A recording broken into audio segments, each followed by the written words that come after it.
Welcome to the Aaron Wren Newsletter Audio Edition. To subscribe and for more content, please visit aaronwren.substack.com.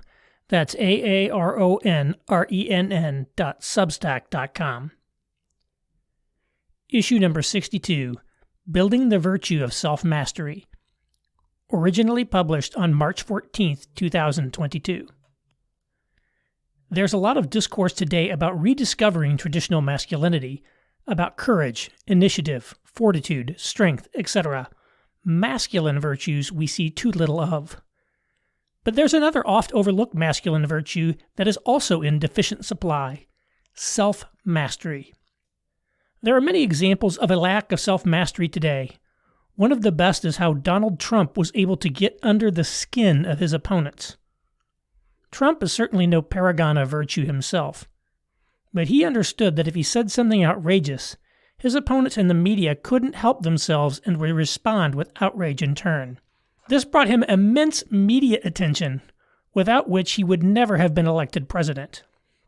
Had the media and many of his opponents been able to restrain themselves, they could have followed a much better strategy, which would have been to starve Trump's campaign of oxygen by not paying attention to his antics. They surely knew this. It's a time-honored way to deal with troublesome upstarts, but they couldn't help themselves. What's more, many people said and did things that completely discredited them with their own constituency, and caused some people to, in essence, go off the rails. Bill Kristol may be the best example of this. He posted a variety of extreme takes, including basically calling for a deep state coup against Trump, writing, quote, "Obviously strongly prefer normal democratic and constitutional policies, but if it comes to it, prefer the deep state to the Trump state." Unquote. Not every conservative who turned against Trump acted like this, of course. Some made more sobered and considered breaks, but others seem to have blown a sprocket. The truth is, most of us regularly fail to exercise self-mastery in the face of many outside pressures coming our way. All too many of us are caught up in the fray. Every day brings a new hot topic we have to post about. We can't resist giving our hot takes on elections, COVID, Ukraine, or whatever the event of the day is. Many people are tossed here and there by the waves of social media, their attention shifted from one thing to the next. Our whole society seems to function that way at times. COVID went from the most important thing in the world to essentially over almost overnight as soon as Russia invaded Ukraine. Every day brings a fresh outrage, often something legitimately outrageous, that fires up our anger and sends our cortisol levels skyrocketing. But we forget that the anger of men does not accomplish the righteousness of God, James 1:20. And as someone who makes a living posting his views on various topics, I have to be reminded of the many biblical proverbs about silence. He who restrains his words has knowledge, and he who has a cool spirit is a man of understanding. Proverbs 17:27. He who guards his mouth and his tongue guards his soul from troubles. Proverbs 21:23. Do you see a man who is hasty in his words? There is more hope for a fool than for him. Proverbs 29:20. If anyone thinks himself to be religious, and yet does not bridle his tongue but deceives his own heart, this man's religion is worthless. James 1:26. These don't mean that we should never speak up, that we should not challenge injustice, etc., or that we shouldn't use very strong language at times. Jesus sure did. But we have to be in control of ourselves when doing so. Not for nothing is self-control one of the fruits of the Spirit. Also, many men are controlled by their appetites. They can't stop watching porn. They can't stop drinking or doing drugs. They can't stop or limit their social media consumption. One reason that I annually cycle off alcohol and caffeine for a month is to make sure that I control them and they don't control me. If we find it hard to stop consuming a particular product, then that product has mastered us at some level. If some people are in control of their appetites, maybe they are not in control of their thinking. We are constantly bombarded with powerful propaganda and media messages telling us what is important, what we should care about, and what we should think about those issues. It's not always the case that these messages control our opinion on something, but they affect us in ways which we may not be aware of. There's an old quip, the media can't tell you what to think, but they can tell you what to think about. And attention determines how important we think something is. If we are paying a lot of attention to something, it's automatically rated as important in our mind. What's more, most of the things that we are told are of high importance and that we should be caring about are things that we actually can't affect in any material way. So we are basically reduced to hashtag advocacy and similar such symbolic acts. One reason so many men suffer in these ways is that they just aren't anchored in any greater purpose or mission in life. If you are just living day to day, doing your job, caring for your family, but without any greater sense of what you are working towards or trying to build, then it's very easy to get blown off course. If a man has a clear sense of mission in life, say an entrepreneur building a new company, then that can become a guiding principle to help us stay focused and on course. Even just having some ideas of your goals in life around family, career, community, etc. can help you stay on course.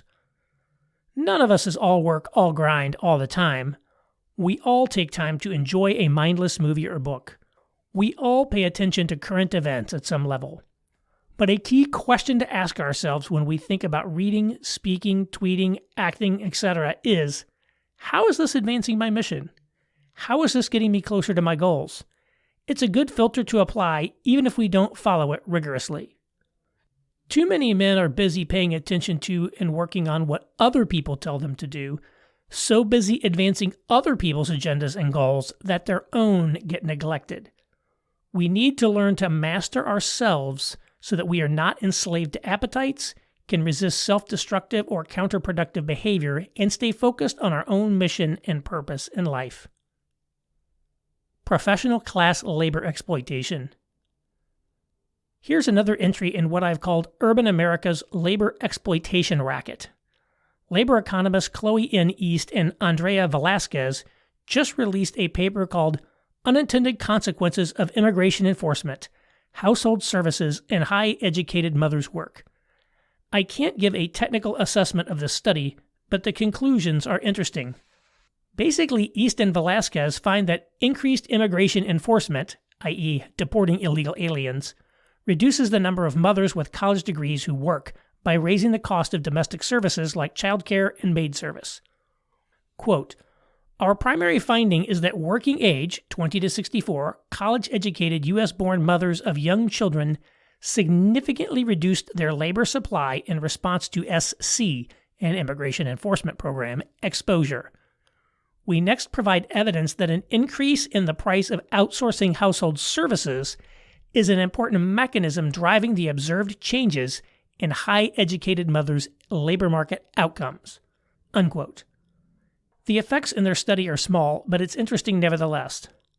I have observed that but for exploited immigrant labor, legal and illegal, many urban professionals would not be able to afford to live in high-cost cities like New York. Virtually every nanny on the Upper West Side of Manhattan was an immigrant, for example. Most of them are being paid under the table, without proper tax withholding, benefits, etc. When the cost of these services increased, such as by insisting on a living wage and full payment of all taxes and benefits, for a number of families it no longer makes sense for the mother to work because her income can't offset the cost of childcare and other services. This shows that at least some percentage of female careers are underwritten by exploiting illegal immigrants. The self-interested nature of upscale demands for large-scale immigration cannot be understated. Beyond childcare, this extends to food costs, restaurants and delivery especially, laundry, taxi-type services, etc. Immigration is only one dimension of this exploited labor problem. Childcare in general is an extremely low-paying field. As I previously noted, the average pay for daycare workers is only $12.24 an hour. Many people could not afford childcare if the workers were paid a decent wage, showing that they are doing economically marginal labor that doesn't even pay enough to offset their own costs. Rather than subsidizing daycare to force women into these economically marginal jobs for the benefit of some corporation, it would be better to just subsidize the mother to stay home with her own kids. Conservatives on the take. As I've noted extensively in my podcast and other writings, The Republican Party and many conservative groups do not actually serve or care about their purported constituency.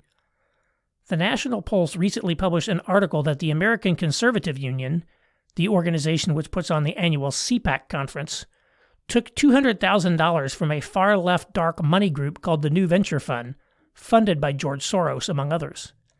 I personally downloaded the New Venture Fund Form 990 and confirmed the donation. ACU is just one of the many conservative organizations funded in part, or in some cases almost entirely, by left-wing megadonors, Silicon Valley tech firms, etc., who are not exactly friendly to conservative voters and their preferences. Coda, Jimmy Carter, from his November 1976 Playboy interview.